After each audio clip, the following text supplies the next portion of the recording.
নবীর জন্ম নিয়ে যারা আনন্দিত, তারা যদি রাসূলের সিরাতকে তারা প্রাধান্য না দেয়, শুধু জন্ম নিয়ে আনন্দ করে, তাহলে এদের মধ্যে আর আবু লাহাবের মধ্যে কোনো ব্যবধান নাই। আমি আপনাদেরকে একটা এক্সাম্পল দিই যে নবীজি সাল্লাল্লাহু আলাইহি ওয়াসাল্লাম যখন মা আমিনার গর্ভের মধ্যে মক্কা থেকে জন্মগ্রহণ করলেন, তখন সময়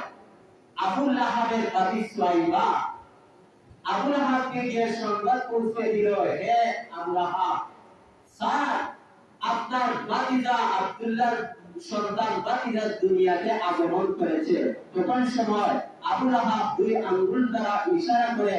সুয়াইবা দাদিকে বলল, যাও তুমি আমার ভাতিজা এই জন্মের আগমনের সংবাদ দেওয়ার কারণে তোমাকে আজাদ করে দিলাম। তারপর দৌড়াতে দৌড়াতে নবীজি যে ঘরের মধ্যে জন্মগ্রহণ করেছেন সেখানে